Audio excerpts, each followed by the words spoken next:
The Hamish and Andy Show podcast. Powered by Amy. Lucky you're with Amy. 3, 2, 1. So I'm waxing down me board this arvo, and I realise I haven't even thought about Bad tourist attractions. Chickens, I've been knitting doilies all bloody day. It's high time I catch up on. Sure, it's bigger than usual, but it's a bad tourist attraction. Well, everyone's agreed to drop everything because it's 3 o'clock. And Hamish and Andy have declared today's topic is... More like a tourist unattraction. This is Hamish and Andy's Happy Hour. Good afternoon, everyone. Hamish and Andy with you, back for another happy hour, which means a brand new topic been put up at the website, and the people have helped build it, Ham, by going there, adding their thoughts. Bad tourist attractions is where we start. Don't know where we'll head in the next 45 minutes or so. Well, Ando, we thought a good place to kick things off is obviously big things is something that Australia has a giant monopoly on. Yes. We love them. Yep, we're a big island. To some, like big things. To some, it is a bad tourist attraction, a big thing. You and I have a soft spot for them. We thought we'd find the worst of the big things. We think we've got the bottom two. Yeah. Now, we have, in one instance, the mayor of the Shire, where one of the bottom two is, and in another instance, the manager of the company that runs a business out of the other one. Absolutely. We've got them to battle off against each other Now, after this to see who will take bottom place. Now, it's not the big banana, because that's good. It's not the big pineapple, because that's great. That's a ripper. Big prawn is good. I Yeah. didn't even rate the big gumboot. And the big merino is an absolute merino's stellar a one. ripper. Goulburn. These ones are probably a little lower on the rung. Maybe even haven't heard of them as far as big attractions across Australia. I certainly hadn't heard of one. But they'll battle it out straight after this as to which one is better and which one you should visit. It's the Happy Hour. Hamish and Andy. We're excited about tourist attractions of all different ways and forms. Big Things is one that we love.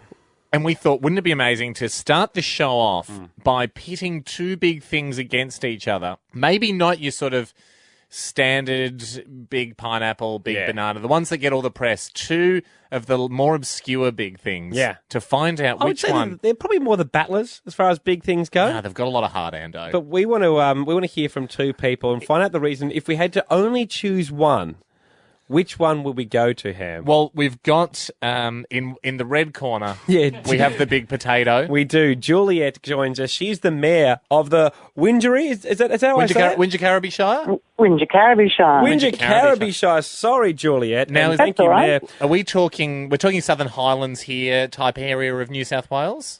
We are indeed. Barrel, Gorgeous. Mittagong, Mossvale, Robertson. Oh, Amazing wonderful. area. My wife, in fact, is a Southern Highlands girl, so real soft spot for me there. And the big Well, potato. you're a man of good taste. And the big potato only adds to the attraction of the area. Yes, that is the big potato. Is the attraction Juliet Now, will Julia, be fighting for? do you know who you're up against here?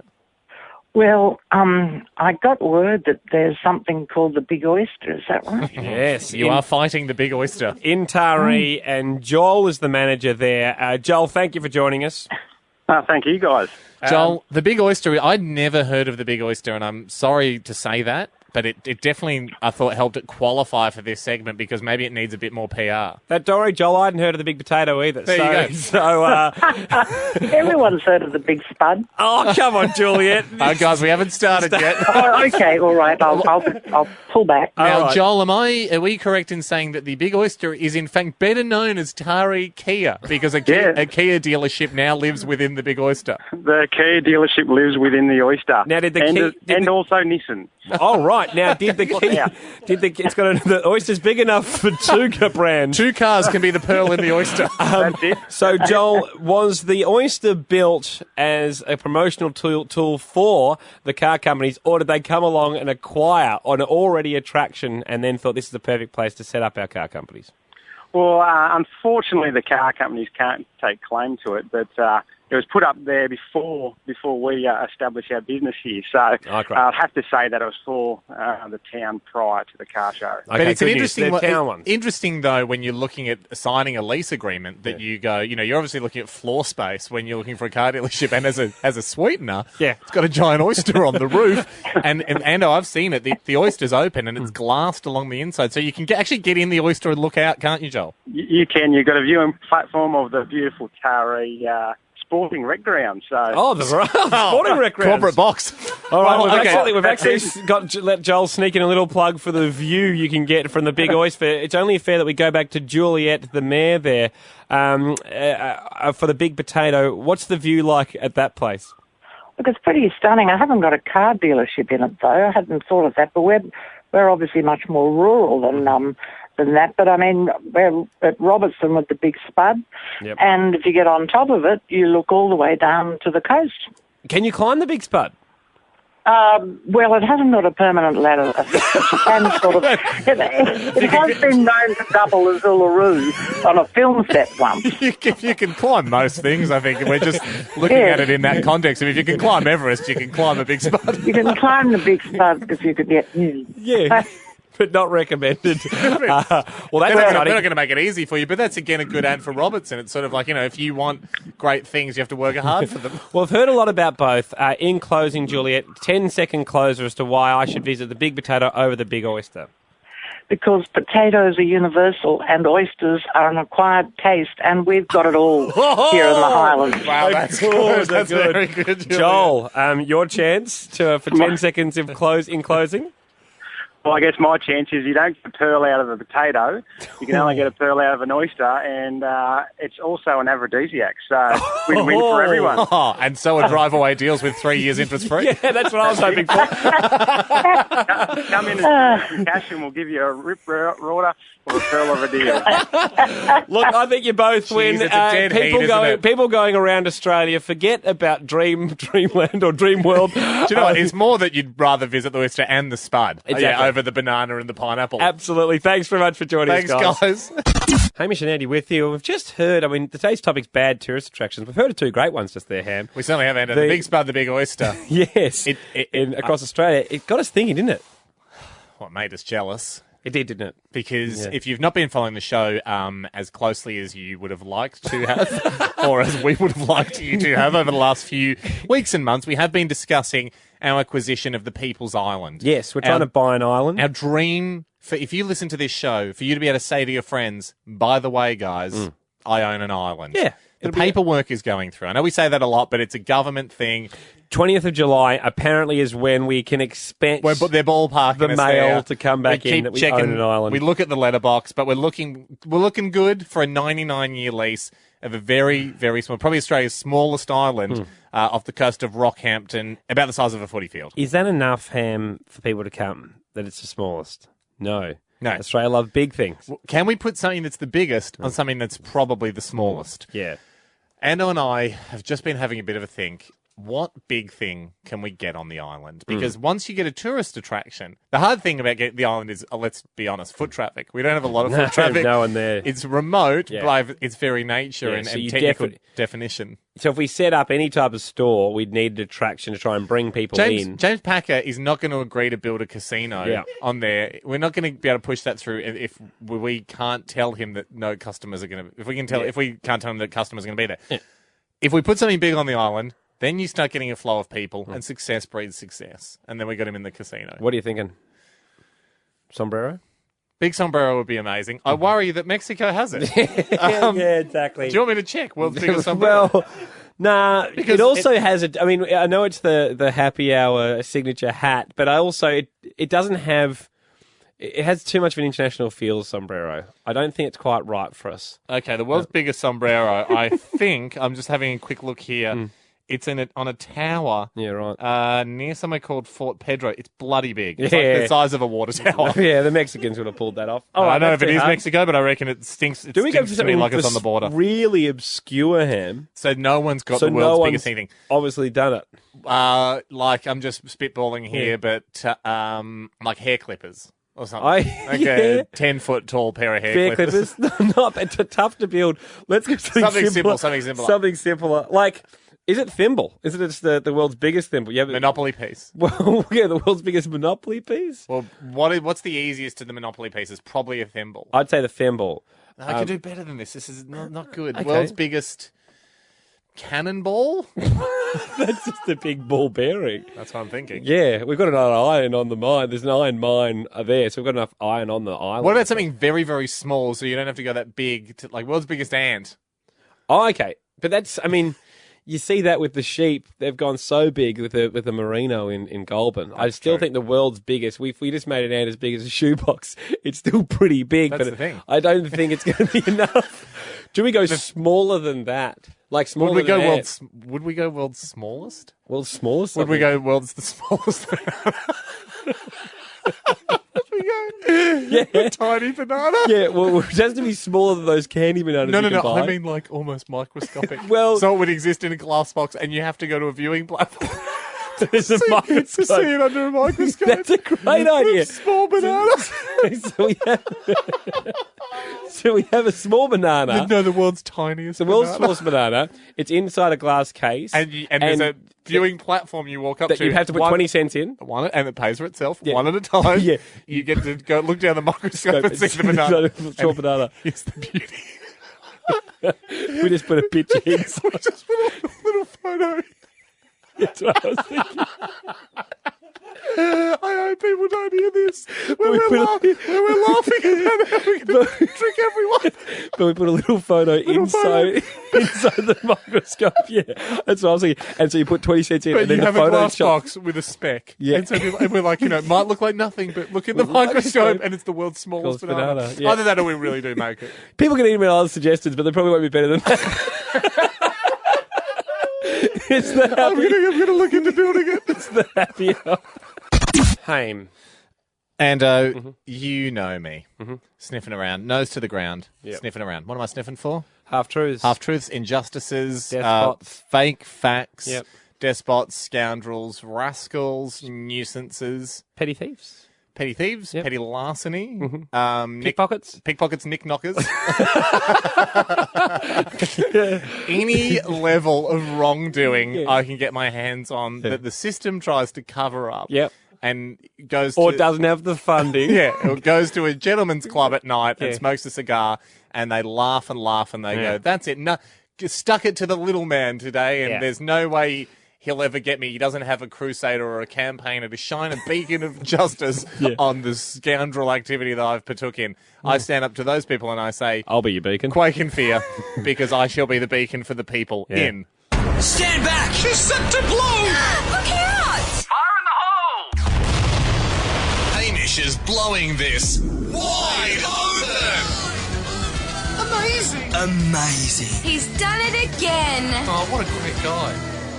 no target too big, no target too small. No, we've definitely covered off the no target too small category. And I shall continue to find smaller and smaller targets to show the big boys this is what could happen to you if I get my hands on you and legal clearance to do so. No, Ando, I will not rest in my pursuit of justice. Yeah. And I say this obviously with a full backlog of cases, but do keep them coming in at hamishandandy.com. Appreciate all your tip-offs. But as I often say to my caseworkers out there, thank you guys. I do expect you to do the fact-checking as well, because I'm trying to run 100 cases at once here. I'm snowed under. The department won't give me the funding I need. So I need you to be a bit more than a tipster. Yeah. So you don't just think of me as the FBI that has unlimited manpower and resources. No, That if you it's not give me a that. tip, you actually need to present me with a complete watertight case. We've had some debacles where I've accidentally trusted my field officers too much. For instance, Kinder does have a white chocolate inside. Still got the white chocolate inside. So don't send in hunches. Send me in some airtight stuff, please. Yeah, that'd be nice. Because and I'm not saying that because I just open up the email minutes before we do this. I'm saying that because, again, I'm snowed under. And you want a full report. Captain's yelling at me. Yeah. I got a kid at home. Yeah. I haven't seen him. I've never seen him because I'm always working these cases. And, I love, like I said, appreciate the help, but I'd like it to be better. Okay. And also don't send in commonly known ones. Send in ones that are specific to you. Which is tough. We're just getting a lot of triple ups. That's all. Ando, having said all that, Mitch O'Brien Has he done it? has done it. Oh, Special well done, Mitch. Special detective. Deputy Yep. Mitch O'Brien has he alerted me to this, and then I did a bit of investigating myself. So despite what I just said, his was a bit of a tip off, but I also did heaps of lifting. Mitch, congrats on doing most of it, I'm guessing. And you know how I said I wasn't afraid to take down the big guys and despots, who's more of a despot than Darth Vader? Probably King Jong-il at the moment, or King Jong-un, or whatever his name is. King. Kim Jong-un. The King of North Korea. Too much Game of Thrones for Andy Lee. If he really does have dragons, I know he's denying having them, but if he's got them, we're bloody stuffed. No, Kim Jong-un. Is he the one that's in charge at the moment? That's right, he's dead. dead. He's probably more of a despot. Worse than Darth Vader. Well, Darth Vader's dead. He's gone. Okay, but I mean, Darth Vader in his heyday. Oh, his time. Yeah. With the Death Star. I think the Death Star trumps anything that we've got. Here's the thing, though. Ready for me to blow something wide open? Yeah, I've been waiting. There's an app. Well, now I've deemed you ready. There's an app in the App Store called Ask Vader. Okay. I downloaded this app. This is what Mitch said. Just download this. Have a look. There it is. You can see it there. It's the last app I've downloaded. Yep. Ask Vader. So you go, okay. In the description, it says, ask Vader anything, and he'll give you the answer. You type it in. It shows you a screenshot of a app where you can just type in a question to Ask Vader. Click on Ask Vader, Andy. Go ahead. Okay. Ask Vader anything. Ask Vader. And it's opening up. So, and now it's gone sideways. And That's right. Just a screenshot of X-Men. Of the Fox movie page. Yeah. Nothing to do with Vader. It just loops you to the website of the film company of 20th Century Fox. That's terrible. Avoid that app, guys. No, and it's not just to blow something wide open. Yeah. It's also part of a new category. What's that? In-app-ropriate. In-app-ropriate. A bad app. In-Appropriate is a subsidiary of Hamish Blake Blows Something Wide Open. Copyright Worldwide Truth Seeker Industries 2014. The Blow Something Wide Open explosion sound effect and in-appropriate phone smash sound effect are used under license from Justice Noises, Pty Limited, and Fact Bastards International. Wow. Okay. So, obviously, as I take down companies, I'm also building up a fair few companies on my side. So, eventually, the good guys will outweigh the bad guys. It's the happy hour. Hey, before we go on, Amy, we should thank them for keeping the podcast free. Mm-hmm. They've got safe driving course for under 25s. They really do. Good on them. We've heard last week that you've already signed up young Sonny. Sonny your passed. He did it last week. A month-year-old has passed it. Yep. Really? Flew through it.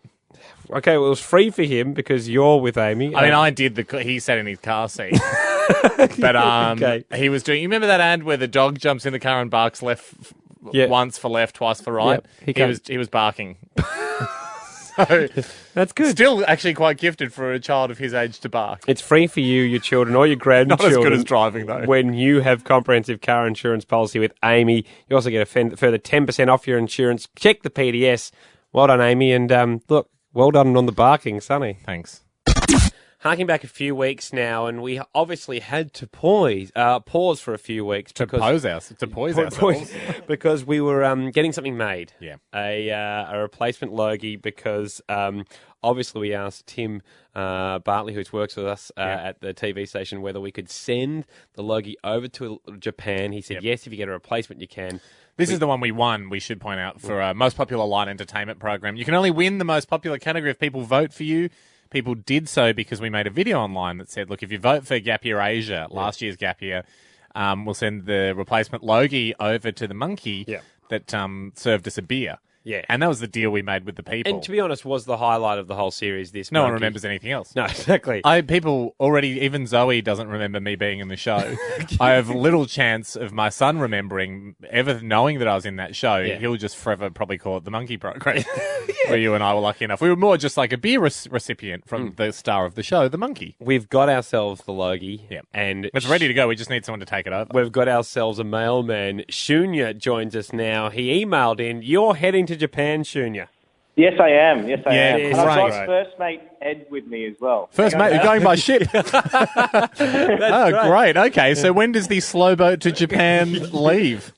We leave on the 22nd of June. Oh, great. Okay, perfect timing. Yeah. Now, you're happy enough to take over replacement Logie for Monkey? Yes, we'd be privileged and honoured. Do you know where... I mean, we should point out, we kind of said that it's close-ish to Tokyo. It's about a 2.5-hour drive. It's a fair way out there. And there's also nothing on the way. You'd want to have Who Wants to Be a Millionaire on your iPhone like we did, because it's a sizable drive. You happy to do it? We do have a car when we're there, and we don't have any plans at the moment of where we want to exactly go. So you might want to spend a few waiting days. to speak to you to see if we can take the Logie to the monkey. And absolutely, you might want to spend a couple of days out near the monkey bar. No, you mean okay? I think he means more a couple of minutes.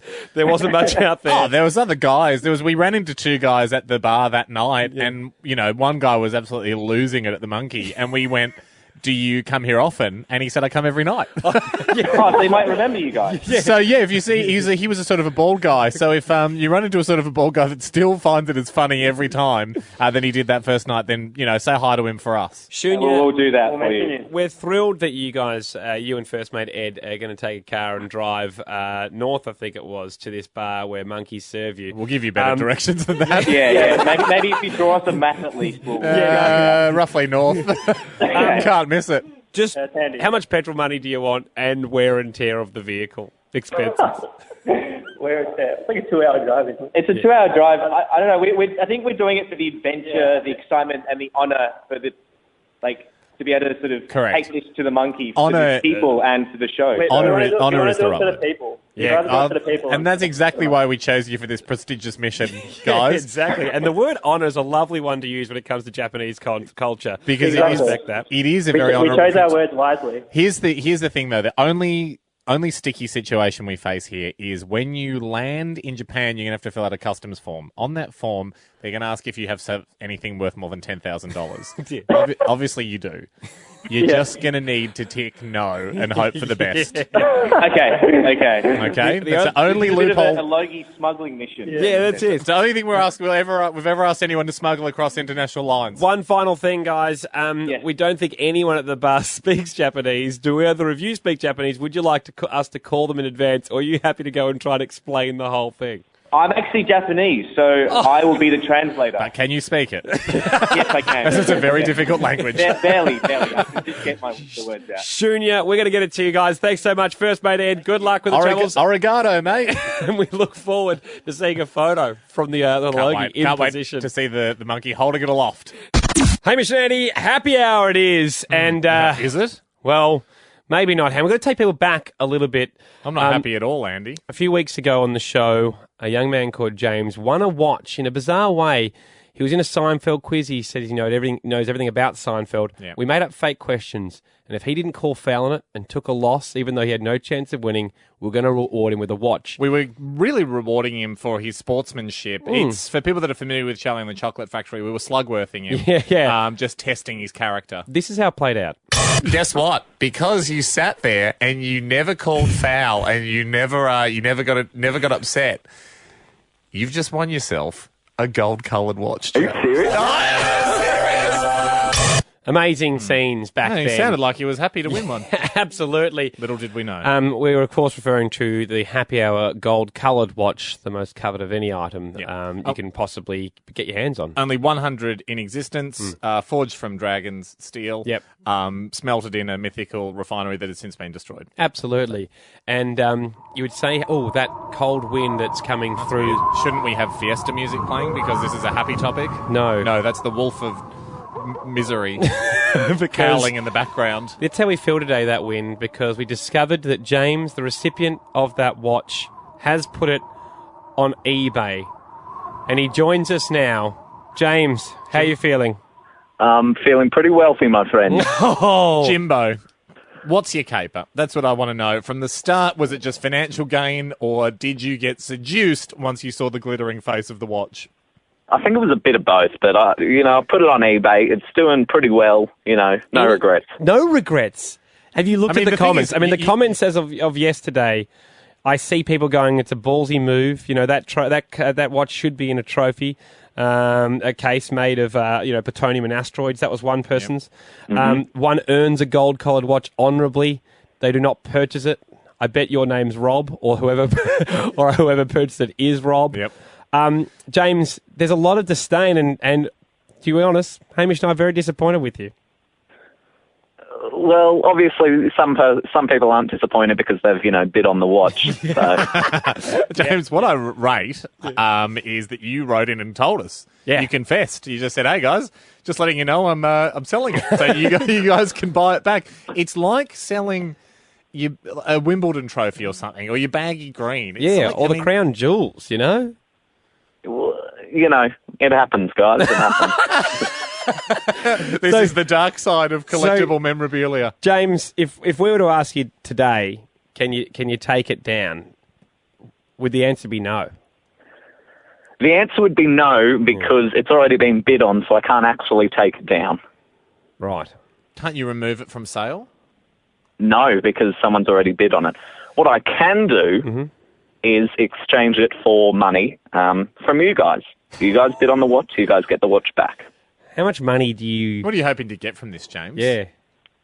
Well, look, I'd be happy with anything above $100, but I'll take $300. Now, if we gave you $300 now, you'll take it down and give us the sale? Well, yes, I would. Here's the reason we need to do this, James. What you've done is essentially put us in a position where somebody could buy that watch that already has a gold-coloured watch, getting them one step closer to having 3 watches and therefore a hat trick. Yeah. You could... Callum's already got 2 watches. If he buys it, he's getting a golden sombrero, and which happens when you get 3 watches. We never thought that would happen. Tony Barber could get it. The show's nemesis. So you could be... How do you feel that you could be letting Barber get his hands on a watch? Look, if he's willing to pay... But the thing is, you're like an arms dealer. You've got no ethical compass. Yeah. It's just whoever's got the most gold. James, guess what? Yep. We'll give you your 300. We're going to take that 300 because that watch is now cursed. And you got to send back the cursed watch. Yes, Ham, it's cursed. And we'll destroy that watch. We're going to buy it back to destroy it to protect the integrity of the watches. Okay. Okay. Do we have a deal? You sound pretty wrapped. Look, everything has a price, even your beloved watches. So, yes, $300, I will exchange the watch. Oh, thank you, James. Sucker, it's priceless. So I've got time for today. James, stay on the line. Stay on the line, James. We need to get this off you. Hey, we're going to work on how we destroy the watch now. We'd certainly throw it into some sort of bottomless pit. Or... Yeah. Is there an abyss that you know of close by? Mate, if we could put it on Jupiter and it's not far enough away from Earth, now that watch has been cursed by the dirtiness of resale. HamishandAndy.com/topics. Be sure to go there and help us out with new shows coming up. I'd be surprised if there's a full eclipse tonight. As a bad omen. Any thoughts on how we should get rid of the watch? Go to HamishandAndy.com. Also, directions to any abysses or volcanoes. All volcanoes. Has to be bottomless. That's my condition. Please send them there as well. We'll catch you tomorrow, everyone. Have a good one if you can. That was the Hamish and Andy Show podcast, powered by Amy. Lucky you're with Amy.